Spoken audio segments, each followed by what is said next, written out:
नमस्कार विद्यार्थी मित्रांनो, मी डॉक्टर किशोर बागडे आणि आपण बघत आहात YouTube channel medical admission guidance. या चॅनलद्वारे मेडिकल ॲडमिशन संदर्भात लागणारी सर्व माहिती विद्यार्थी व पालक यांच्या गरजा लक्षात घेऊन वेळोवेळी प्रसारित केली जाते। तरी हा चॅनल सबस्क्राइब केला नसेल सबस्क्राइब करा, बेल आयकॉनवर क्लिक करा आणि आपल्या मित्रांना शेअर करा। एनटीए ने आता डाटा सगळा पब्लिश केलेला आहे। कसा पब्लिश केलेला आहे आपण बघतच आहात। 2 दिवस तुम्हाला माहिती झालेला आहे की तो डाटा हा आपल्यासाठी स्टुडंटसाठी नाहीये, तर जो काही कोर्ट मॅटर आहे त्याच्यासाठी आहे।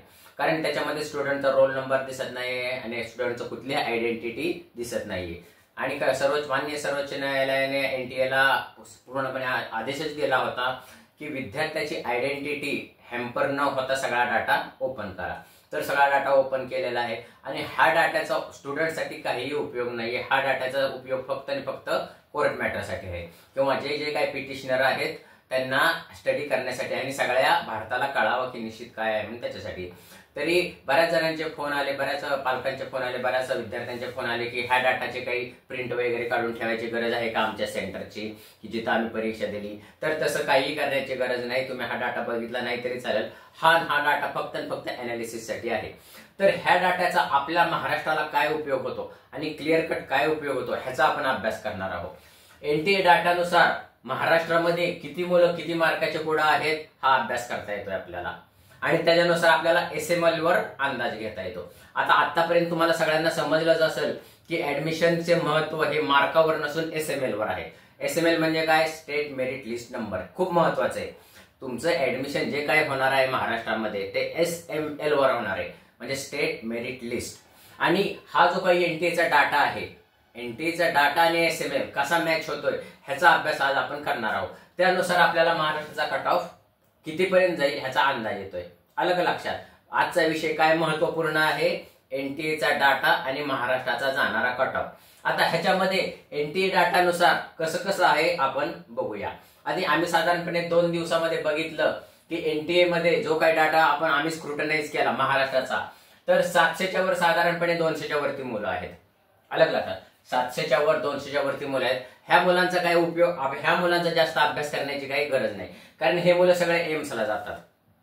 मुद्दा लक्षात आला की पहिले साधारणपणे 150 ते 200 मुलं सगळे एम्सला जातात। कोण दिल्लीला जाईल, कोण लखनौला जाईल, कोण हैदराबादला जाईल, कोण नागपूरला जाईल, कोण जामनगरला जाईल, अशा वेगवेगळ्या एम्सला स्प्रेड होतात। कोण जिपमरला जाईल। तर ह्या 200 मुलांचं स्टेट कोट्यासाठी काही उपयोग नाही, म्हणजे ते वजा झाले।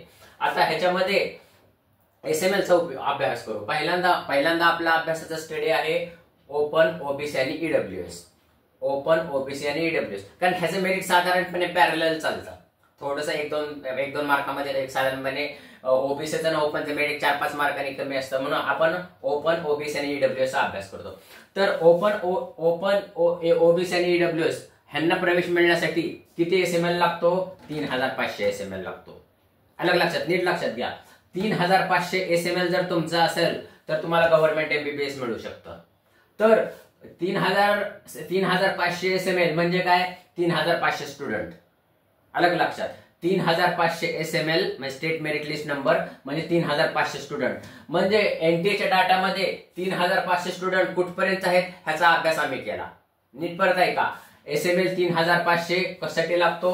Open, OBC, EWS. Open, OBC, EWS ह्या मुलांना ऍडमिशन गव्हर्नमेंट एमबीबीएस ला मिळायचं असेल तर त्यांचा एसएमएल 3500 पाहिजे, म्हणजे 3500 मुलं आहेत। आणि एनटीए मध्ये तो डाटा 625 ते 630च्या दरम्यान येतो।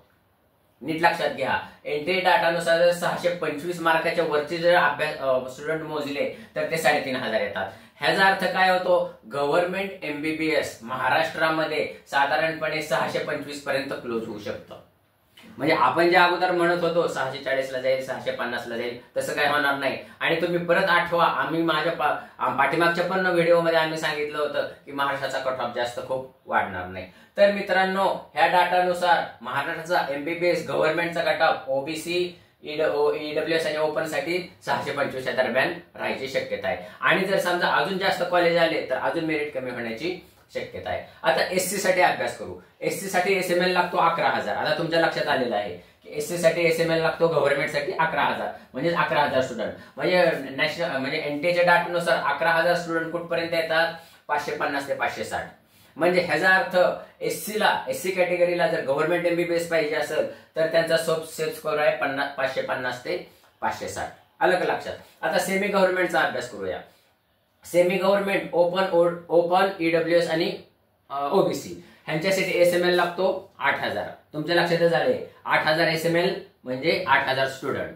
म्हणजे 8000 स्टुडंट एनटीए डाटानुसार कुठपर्यंत आलेले आहेत 580 ते 590. म्हणजे सेमी गव्हर्नमेंटला ओबीसी ओपन आणि ईडब्ल्यूएस ह्यांना जर सेमी गव्हर्नमेंटला ऍडमिशन पाहिजे असेल तर साधारणपणे ते 580 ते 590 दरम्यान जाऊ शकतो. ह्या डाटानुसार जर समजा कुणी ऍडमिशन घेतलं नाही काय नाही तर साधारणपणे 560-570 पर्यंत मेरिट येऊ शकतं. म्हणजे मागच्या वर्षी होतं 525. म्हणजे ह्या निश्चितच हा डाटा वरती गेलेला आहे. म्हणजे ओपन ओबीसी आणि ईडब्ल्यूएस ला सेमी गव्हर्नमेंटला एमबीबीएस ला ऍडमिशन पाहिजे असेल तर तुमचा सध्याचा सेफ स्कोर आहे 570. आता एससी साठी आपण विचार करूया. एससी कॅटेगरीसाठी ह्याच्यामध्ये मी माहितीसाठी काय घेतलेलं आहे ओपन ओबीसी ईडब्ल्यूएस एका रेंज मध्ये असतात आणि कॅटेगरी मधलं फक्त एससी कॅटेगरी घेतलेली आहे. कारण सगळ्या कॅटेगरीचं सांगितलं म्हटल्यावर व्हिडिओ खूप मोठा होतो. इतर कॅटेगरीचे जे विद्यार्थी आहेत एसटी किंवा NT1 NT2 NT3 विजे आणि कॉमेंट बॉक्स मध्ये त्यांचे रिक्वायरमेंट टाकूयात मी त्यांचं सांगू शकतो. तर एससी कॅटेगरीसाठी सेमी गव्हर्नमेंटसाठी एसएमएल किती लागतो साधारणपणे 13000 लागतो. 13000 एसएमएल म्हणजे 13000 स्टुडंट. ही तुम्हाला थीम लक्षातच आलेली आहे. 13000 एसएमएल म्हणजे 13000 स्टुडंट. आणि एनटीए डाटानुसार 13000 स्टुडंट कितीपर्यंत आलेले आहेत 540 ते 550. अलग लक्षात. म्हणजे एससी कॅटेगरीसाठी सेमी गव्हर्नमेंटला एमबीबीएस ला ह्या वर्षी ऍडमिशन पाहिजे असेल तर तुम्हाला 540च्या वरती स्कोअर पाहिजे. आणि अजून जर समजा काही नवीन कॉलेज आले वगैरे असेल तर 530-520 पर्यंत मेरिट येऊ शकतं. म्हणजेच ह्याचा अर्थ एनटीए डाटानुसार सगळ्या मुलांनी ऍप्लिकेशन केलं किंवा त्यातले काही गळाले तर साधारणपणे असा हा गोषवारा आहे. आपण एक जस्ट 2 मिनिटांमध्ये आपण हे करू म्हणजे हा विषय तुमच्या लक्षात येईल. एमबीबीएस गव्हर्नमेंट ओपन ईडब्ल्यूएस आणि ओबीसी ह्यांच्यासाठी गव्हर्नमेंटसाठी लागेल 525च्या वरती कमीत कमी 520च्या वरती. आणि सेमी गव्हर्नमेंट साठी लागेल 570 किंवा 580. अलग लक्षात. आणि एससी साठी गव्हर्नमेंट एमबीबीएस अलग लक्षात. एससी साठी गव्हर्नमेंट एमबीबीएस लागेल 550च्या वरती मार्क 540 ते 550. आणि एससी साठी सेमी गव्हर्नमेंट ह्या वर्षासाठी लागेल 530 ते 520च्या दरम्यान. म्हणजे एनटीए डाटानुसार महाराष्ट्राला काय उपयोग होतो ह्याचा आपण अभ्यास करायला पाहिजे. महाराष्ट्रातील मुलांना एनटीएच्या डाटानुसार काय उपयोग होतो ह्याचा अभ्यास आम्ही केलाय आणि तो तुमच्या पुढे मांडलेला असेल. मला वाटतं ही माहिती तुम्हाला आवडली असेल तर आपल्या मित्रांना शेअर करा. हा चॅनल तुमच्या मेडिकल ऍडमिशन संपेपर्यंत तुमच्या मदत करणार आहे. हा चॅनल सबस्क्राईब करा, बेल आयकॉनवर क्लिक करा आणि आपल्या मित्रांना शेअर करा. एवढं बोलून आजचा विषय थांबवतो. जय हिंद, जय महाराष्ट्र.